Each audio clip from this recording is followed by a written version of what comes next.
यदि ए कोई घटना है, ए एक घटना है, ठीक है, तो या तो वो घटेगी या नहीं घटेगी।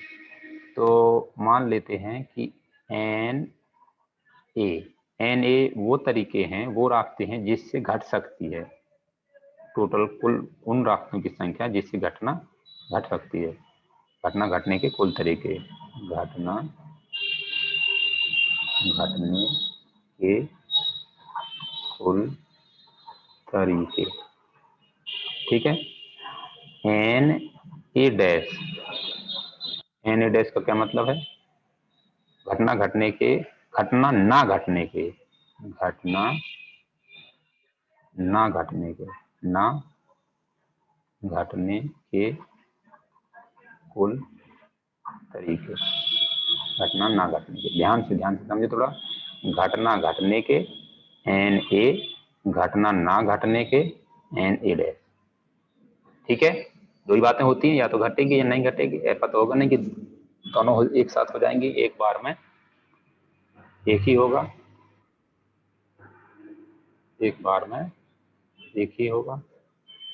तो संयोग अनुपात का मतलब होता है आपका संयोग, संयोग मतलब घटित होना, मतलब घटने के रास्ते पहले लिखे होंगे और उसके बाद लिखे होंगे ना घटने के, ठीक है। प्रतिकूल संयोगानुपात, प्रतिकूल मतलब ना घटना, विषम होना, विषम परिस्थिति होना, मतलब N A dash ratio N A. तो ये जो इस समय यहाँ पर आपको लिखा हुआ दिखाई दे रहा है, ये जो रेशियो है, ये रेशियो है, ये प्रायिकता नहीं है। ये क्या है? ये रेशियो है, मतलब अनुपात है। तो अनुपात कुछ भी हो सकता है, अनुपात एक के बराबर भी हो सकता है, एक से बड़ा भी हो सकता है, और एक से छोटा भी हो सकता है। ये क्या है? ये अनुपात है। ये क्या चीज है? ये अनुपात है। अनुपात कुछ भी हो सकता है, लेकिन प्रायिकता क्या होती है? हमेशा एक से छोटी और जीरो से बड़ी। किसी भी घटना की प्रायिकता, किसी भी घटना की प्रायिकता क्या होती है? हमेशा एक से छोटी, बराबर भी हो सकती है, जीरो से बड़ी। तो प्रायिकता कभी भी एक से बड़ी नहीं होती है। तो संयोगानुपात क्या है? एक ऐसा अनुपात जिसमें घटने के संख्या पहले दी जाएगी, ना घटने की बाद में। प्रतिकूल संयोगानुपात क्या है? ना घटने की पहले दी जाएगी और घटने की बाद में, ठीक है। एग्जाम्पल से यदि आपको समझना हो तो वो भी आपको समझा सकते हैं, ताकि क्रिस्टल क्लियर हो जाए दिमाग में ये बात। एग्जाम्पल चलो समझा देते हैं। जैसे मान लीजिए थोड़ी देर के लिए, मान लीजिए थोड़ी देर के लिए आपने एक पांसा उछाला। एग्जाम्पल के लिए मान लीजिए कि आपने क्या किया? पांसा उछाला, पांसा, पांसा उछाला, पांसा उछाला, ठीक है। और जब पांसा उछाला तो एस क्या क्या आएगा? एस आएगा 1 2 3 4 5 6 और बस खत्म। सही तो आएगा, 7 थोड़ी आएगा, ठीक है ना। पांसा उछाला और एक घटना आपने परिभाषित कर रखी कि हमें चाहिए, क्या चाहिए? हमें चाहिए 3, 3 आना, 3 का प्राप्त होना, या 3 का गुणक प्राप्त होना। लो, 3 का गुणक या गुणज, गुणक कहते हैं, गुणज कहते हैं, क्या बोलते हैं, मल्टीप्लायर प्राप्त होना, प्राप्त होना। तो क्या क्या आएगा इसके अंदर? एक तो 3 आएगा, और क्या आएगा? इससे आएगा। तो एन ई कितना हो जाएगा? 2। लेकिन ई डैश आपसे पूछा जाए तो ई डैश आप जानते हैं क्या होता है? एस माइनस ई। एफ जे है, ई जे है, घटाएंगे क्या बचेगा? बताओगे?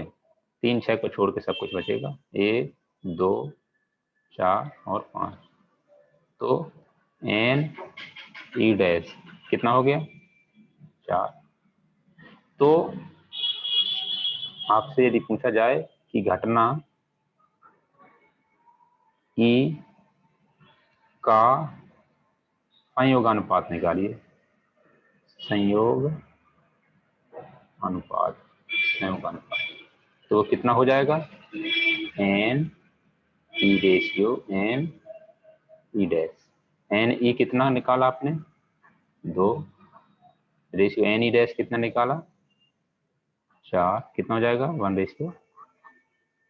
यदि वो आपसे कहता है तो देखो ये जो रेशियो है ये कैसा आया, 1 से छोटा आया, 1/2 आया ना। और यदि वो पूछता है घटना ई का प्रतिकूल संयोगानुपात, संयोगानुपात बताइए क्या है। तो प्रतिकूल शब्द लिखा है तो पहले क्या लिखेंगे, प्रतिकूल संख्याएं, रेशियो,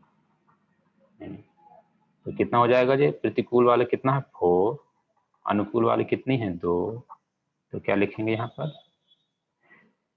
ये लिखेंगे 2 रेशियो 1, 2 का भाग कर दो, तो ये आप देख रहे हैं ये कैसा आया, 1 से बड़ा। तो अनुकूल अनुपात, संयोग अनुपात, प्रतिकूल अनुपात कुछ भी आ सकता है, 1 से बड़ा, 1 से छोटा और 1 भी आ सकता है। तो आशा है कि आपको अनुकूल संयोगानुपात और प्रतिकूल संयोगानुपात कहें या अनुकूल संयोगानुपात कहें, बात एक ही है, अनुकूल संयोगानुपात, बात एक ही है, ठीक है। कोई डाउट किसी को अनुकूल प्रतिकूल में, बताएंगे।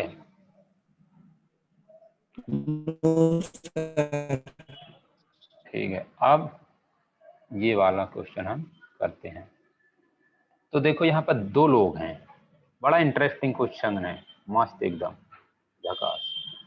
ए, एक व्यक्ति है ए, जिसकी उम्र इस समय कितनी है, जिसकी उम्र इस समय में, देख लो ये सारी जानकारी जो दी है उसको मैं पढ़ के समझ के समझा के इस तरीके से लिखता हूं ताकि आपको सबको एकदम मस्त समझ में आ जाए। देखो ए, मैंने यहाँ पर लिख लिया ए, और यहाँ पर लिख लिया वर्तमान आयु, वर्तमान आयु, वर्तमान आयु, और यहाँ पर लिख लिया भविष्य की आयु, अनुमानित आयु या भविष्य की आयु, कुछ भी लिख दो, भविष्य आयु। क्यों, क्यों नहीं, ए के बारे में पढ़ो थोड़ा। एक व्यक्ति है, उसकी आयु कितने की है, 40 वर्ष की, यहाँ पर लिख दिया 40, ए की वर्तमान आयु कितनी है, 40। आगे, और 60 वर्ष तक जीवित रहने का प्रतिकूल संयोग, 60 वर्ष तक, अभी 40 है, अभी 40 है, 60 वर्ष तक वो जीवित रहेगा नहीं रहेगा, उसका प्रतिकूल संयोगानुपात दे रखा है, क्या दे रखा है, प्रतिकूल संयोगानुपात दे रखा है। तो भविष्य की आयु कितनी है, 60 वर्ष, तो यहाँ पर लिख देंगे 60, दिया क्या है इसका मतलब, प्रतिकूल संयोगानुपात। आगे भी लिखते हैं फिर बाद में बताते हैं आपको आगे क्या है। आगे है बी, एक दूसरा व्यक्ति है बी, वो उसकी वर्तमान में कितनी आयु है, 50,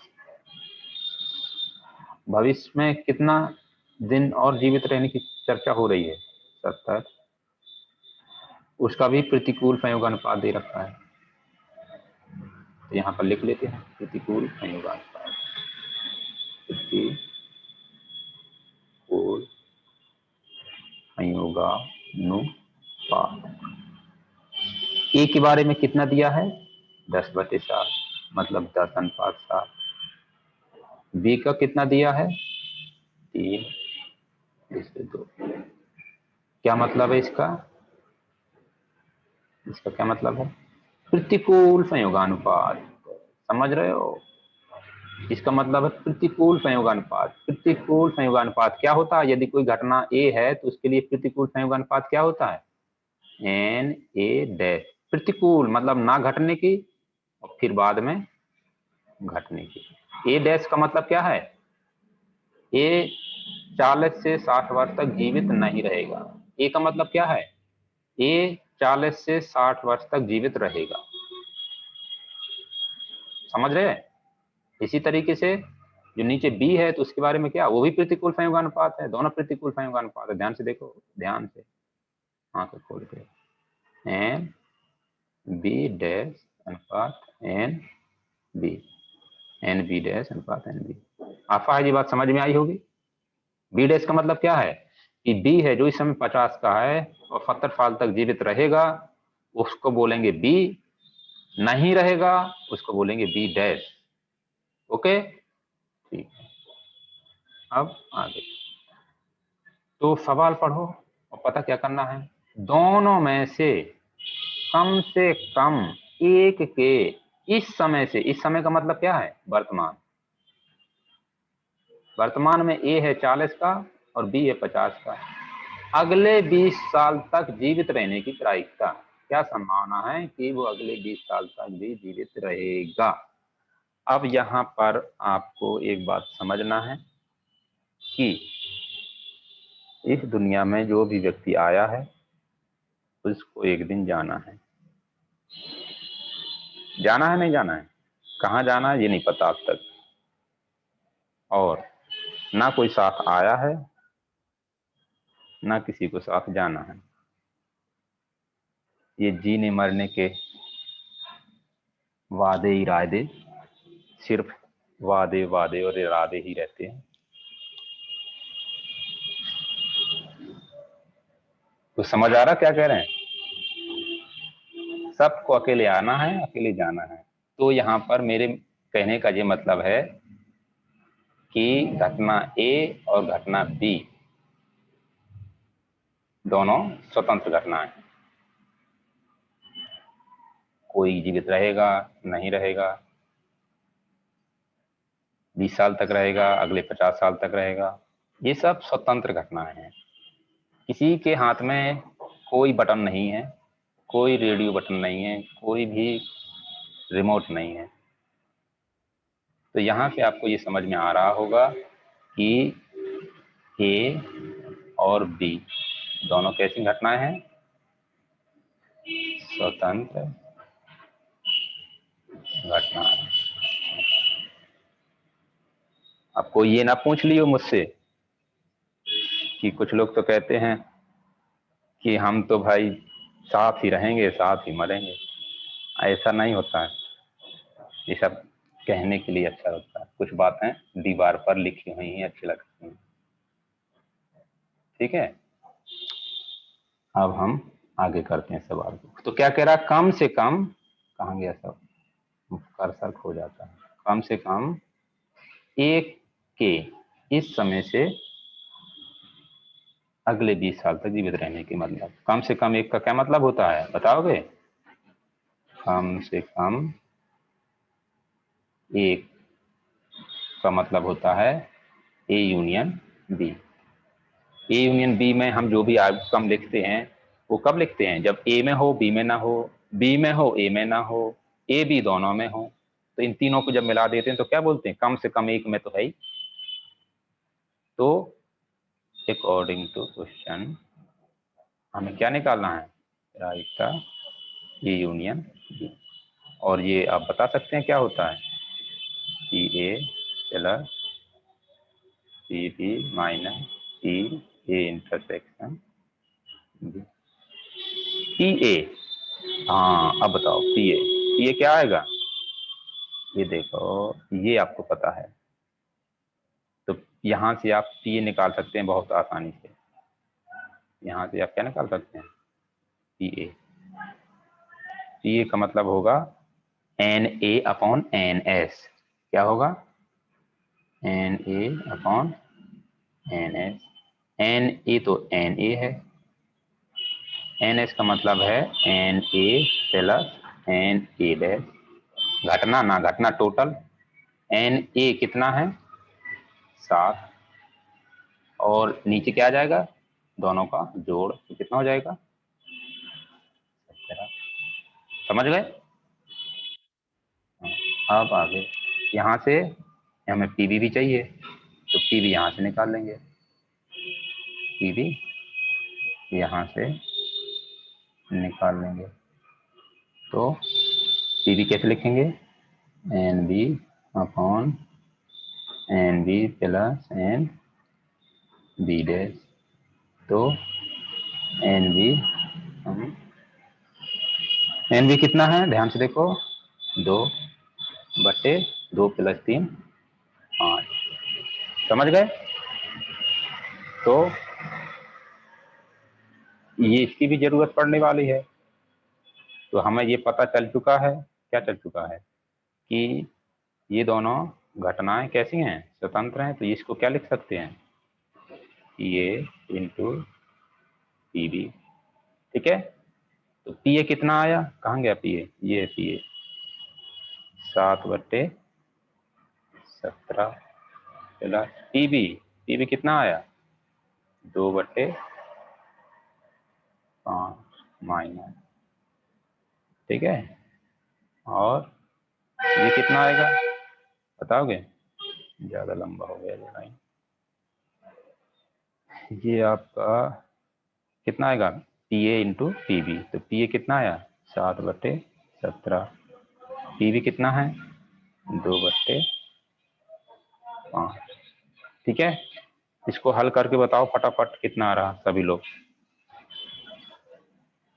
हल करके बताइए कितना आ रहा।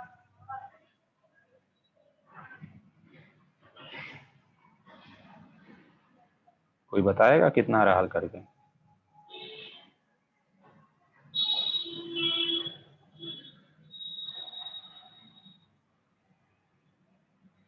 आराधना राजपूत, प्रज्ञा, कामिनी, शिल्पी, सुमित, इतने सारे लोग हैं, कोई बता ही नहीं रहा कितना आया। शोभना कितना आया,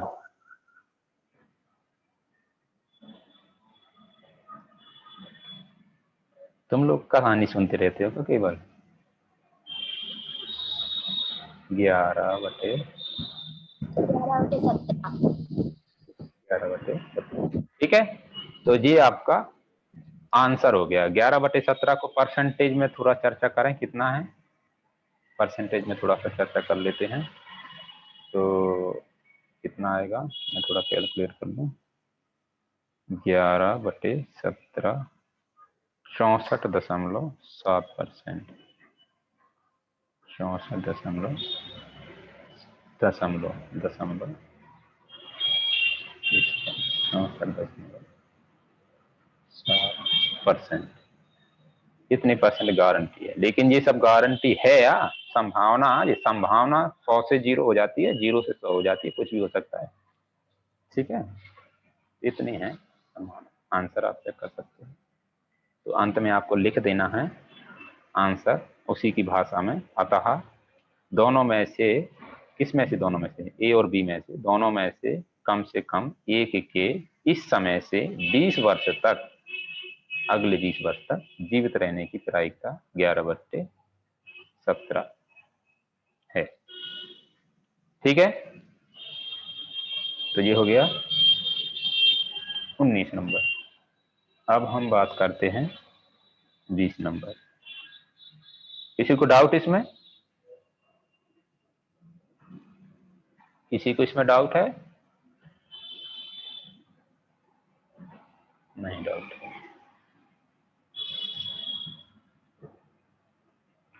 आगे 20 नंबर,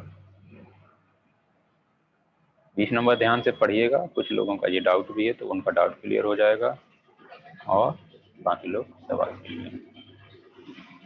दो घटनाओं ए और बी के घटने की प्रायिकताएं। तो इसका क्या मतलब है, प्रायिकता क्रमशः, क्रमशः, क्रमशः बहुत खतरनाक चीज होती है। क्रमशः का मतलब है पहले ए लिखा है तो पहले ए के घटने की प्रायिकता दी गई है, कितनी 0.25, तथा 0.5 है बी के घटने की, बी के घटने की कितनी है 0.50। यही तो लिखा है, देखो 0.25 और 0.5। ए तथा बी दोनों के घटित होने की प्रायिकता, ए तथा बी मतलब प्रायिकता ए इंटरसेक्शन बी कितना है। सर वो नहीं हो रहा। अच्छा शेयर नहीं हुआ, सॉरी भूल गया।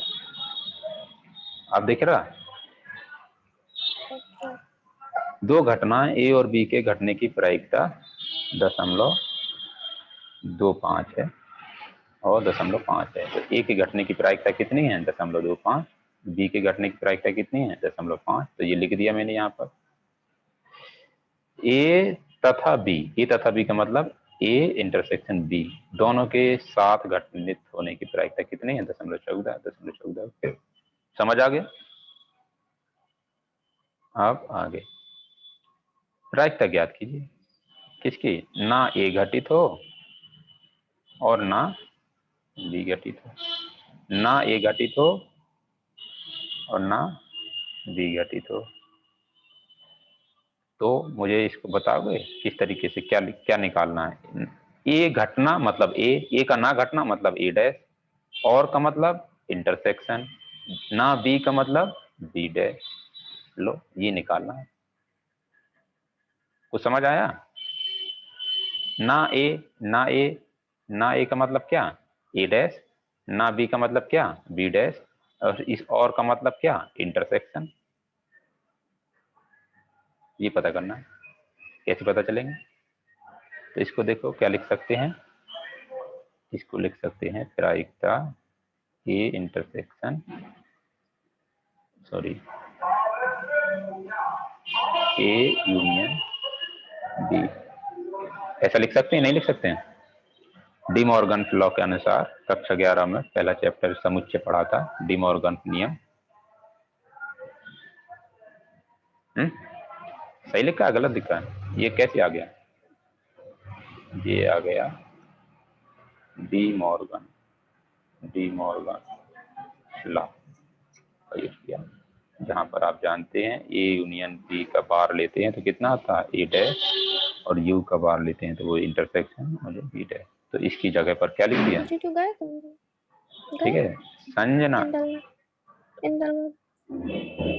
संजना अपना ऑडियो ऑफ रख लिया करो जब आपको अपनी पर्सनल कुछ बातें परिवार में करनी है। आगे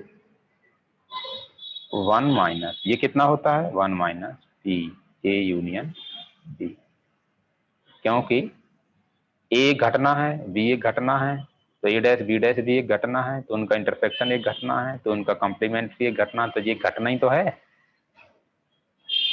नहीं? तो यहाँ पर हम यदि इस पूरे को घटना ना बोल के कितने को घटना बोले? इतने को, ये इतने को, ये इसको घटना, तो ये इसको ये थोड़ी देर के लिए इसको क्या बोल दें? सी बोल दें। तो क्या लिखा हुआ है? तो ये लिखा हुआ है पी सी बार, यही तो लिखा है। और पी सी बार कितना? 1 माइनस पी सी, और सी किसको बोला था? सी बी को। तो आपको ये समझ में आ गया होगा कि यहाँ पे यहाँ कैसे आ गए। ठीक है, कोई दिक्कत इसमें? 1 माइनस, अब आप यूनियन का तक जानते हैं क्या होता है? पी ए चला P B minus P A intersection B, 1 minus P A, कितना है P A? 0.25 plus P B कितना है? 0.50 माइनस इंटरसेक्शन बी कितना है? 0.14। इसको जल्दी से फटाफट सॉल्व करके बताओ कितना आ रहा है। इसको जल्दी से सॉल्व करके बताओ सभी लोग कितना आ रहा है।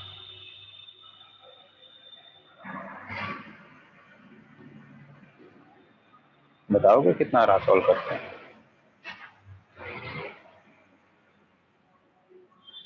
शिवम कुमार, आदित्य, जितेंद्र साहू,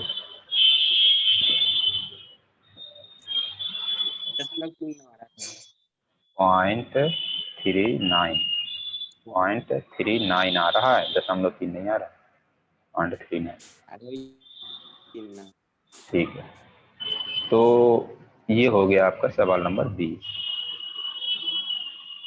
तो जिसका ये डाउट था उसको ये बात समझ में आ गई और बाकी लोगों को भी समझ में आ गया। ऐसा भी है कोई जिसको समझ नहीं आया अभी? क्यों प्रज्ञा? शोभना? आ गया सर समझ में। ठीक, तो अब हम आगे का क्वेश्चन करते हैं। आगे कौन सा क्वेश्चन है? 21 नंबर। पढ़ो 21 नंबर क्या कह रहा है। 21 नंबर बहुत आसान सवाल है।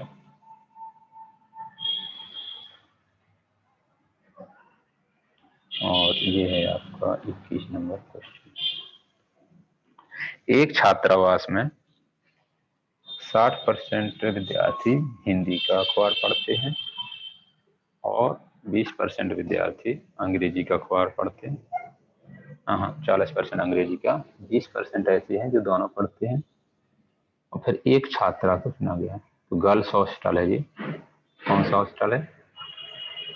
गर्ल्स हॉस्टल है।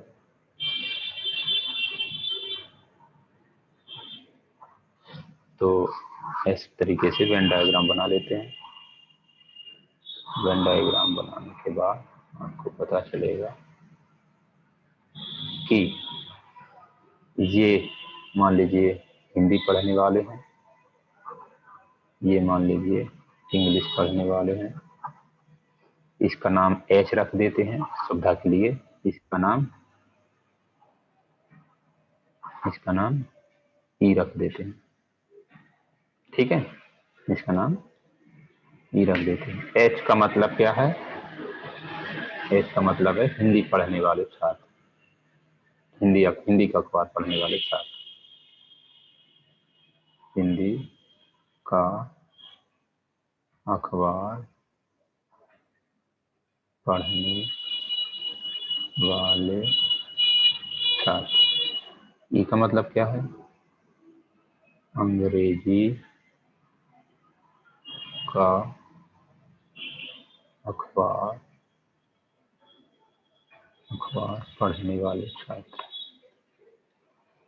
अंग्रेजी का अखबार पढ़ने वाले छात्र।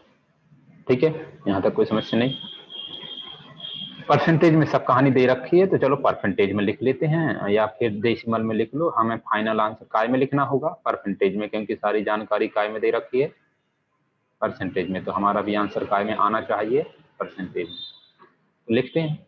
तो आपको मालूम है कि जब कभी इंटरसेक्शन जैसी बात आती है, मतलब इस तारीख की बात आती है जैसा कि सवाल में कहा गया है, तो हम एंट्री करते हैं डाटा का, कहाँ से? अंदर से बाहर की ओर। तो दोनों कितना है? दोनों 20%, मतलब 0.2।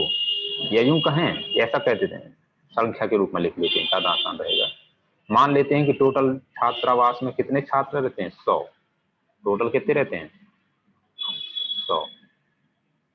टोटल मान लेते हैं कितने रहते हैं? 100। तो इसका मतलब ये हुआ कि, इसका मतलब क्या हुआ? इसका मतलब ये हुआ कि दोनों कितने लोग पढ़ते हैं? 20 लोग हैं। हिंदी कितने लोग पढ़ते हैं? 60 लोग। तो यहाँ पर आ जाएगा 40। तो 40 और 20 मिलकर कितना हो जाएगा? 60। टोटल हिंदी कितना हो गया? 60। अंग्रेजी कितना पढ़ते हैं? 40। तो 20 तो यहाँ आ ही गए, तो 20 यहाँ आ जाएगा। तो कितने लोग हो गए टोटल? 2 2 4 4 8, 80 लोग तो पढ़ते हैं कुछ ना कुछ, लेकिन 20 ऐसे गंवार हैं जो कुछ नहीं पढ़ते हैं, उन्हें कोई मतलब ही ना दुनिया से। होते हैं ये, समाज में हर प्रकार के लोग होते हैं। ठीक है, तो 20 ऐसे हैं जो ना हिंदी पढ़ते हैं ना अंग्रेजी। 20 ऐसे हैं जो केवल अंग्रेजी पढ़ते हैं। 40 ऐसे हैं जो केवल हिंदी पढ़ते हैं। 20 ऐसे हैं जो दोनों पढ़ते हैं। आफाज ये बात जो वेन डायग्राम मैंने बनाया है सामने, वो आपको समझ आ गया होगा। ठीक है, अब पहला सवाल, ना तो हिंदी और ना ही अंग्रेजी का अखबार पढ़ती है कौन? जिसको चुना गया है, जिस छात्रा को चुना गया है रैंडमली, वो है ना तो हिंदी पढ़ती है ना ही अंग्रेजी। यदि एच का मतलब है हिंदी पढ़ना, तो एच डैश का मतलब है हिंदी का अखबार ना पढ़ना।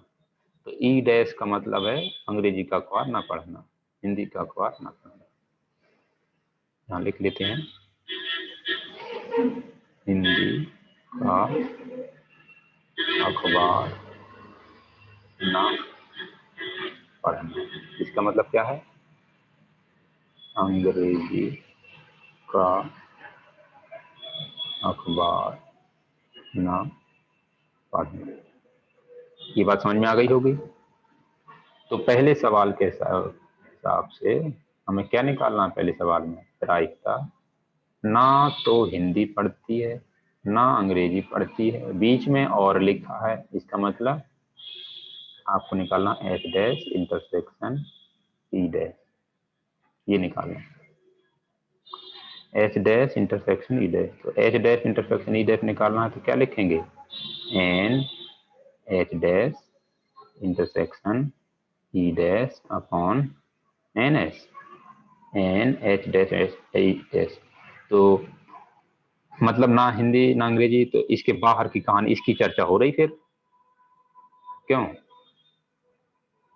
ना अंग्रेजी पढ़ती है, अंग्रेजी पढ़ती ना हिंदी पढ़ती है, इसका मतलब क्या है? कुछ नहीं पढ़ती है। कुछ नहीं पढ़ती वाले कितने हैं? 20। तो कितना हो जाएगा? 20। टोटल कितने हैं? 100। तो कितना हो जाएगा? 0.20 कहें या फिर क्या कहें? 20%। बात एक ही है। या फिर इसको बटे में लिखना चाहेंगे तो क्या लिखेंगे? 1/5।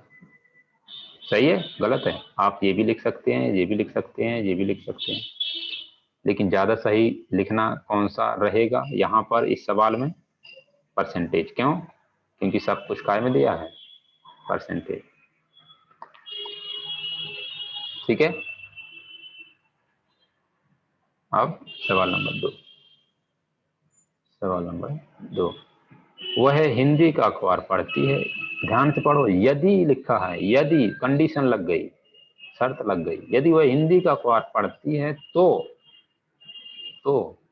उसके अंग्रेजी का अखबार भी पढ़ने वाली होने की तो प्रायिकता निकालनी।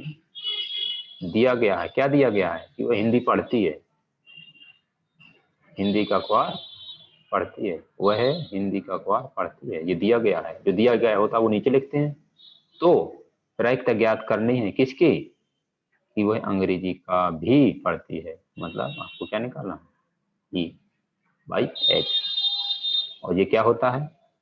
ये होता है एन एच, ऊपर क्या होता है? N E intersection H. N E intersection H कितना है? 20। एन एच कितना है टोटल? एन एच में तो ये पूरा आएगा ना, ये एच एच तो पूरा है। कितना है ये? 4 2 6 7। सॉल्व करेंगे कितना आएगा? 1/3। डेसिमल में लिखेंगे कितना लिखेंगे? 0.33 या 0.33। ये तो खत्म नहीं हो रहा, इसको क्या लिख देंगे? 0.3 बाहर। और यदि परसेंटेज में लिखेंगे तो क्या लिखेंगे? 1/3। ठीक है। और क्या लिख सकते हो? 33.3। तो आप ये भी लिख सकते हैं, कुछ भी लिख सकते हैं, सब सही है। ये किसको नहीं आया समझ में? है कोई ऐसा जिसको समझ में ना आया हो? चलो ठीक है। आप आगे क्वेश्चन नंबर, क्या कह रहा है क्वेश्चन नंबर 10? यदि वह अंग्रेजी का अखबार पढ़ती है, यदि वह पढ़ती है, क्या पढ़ती है? अंग्रेजी का अखबार, राइट। अंग्रेजी का अखबार पढ़ती है, तो दिया गया है अंग्रेजी पढ़ती है, उसके हिंदी का अखबार भी। शिवम, माइक बंद करिए अपना। पढ़ने वाली होने की प्रायिकता, हिंदी का पढ़ने वाली, तो आपको क्या निकालना है यहाँ पर? इसकी प्रायिकता कैसे लिखेंगे? एन ई, ऊपर क्या लिखेंगे? H intersection E. ई देखो, एन ई में तो ये पूरा आएगा, एन ई में ये पूरा आएगा, नहीं आएगा? कितना है टोटल? 20 20 40। सही है। इंटरसेक्शन के अंदर कितना है? इंटरसेक्शन के अंदर कितना है टोटल? इंटरसेक्शन के अंदर है केवल 20। यहाँ पर आ जाएगा 20। कितना आ जाएगा जी? 1/2 लिख सकते हैं, 0.5 लिख सकते हैं, 50% भी लिख सकते हैं। तो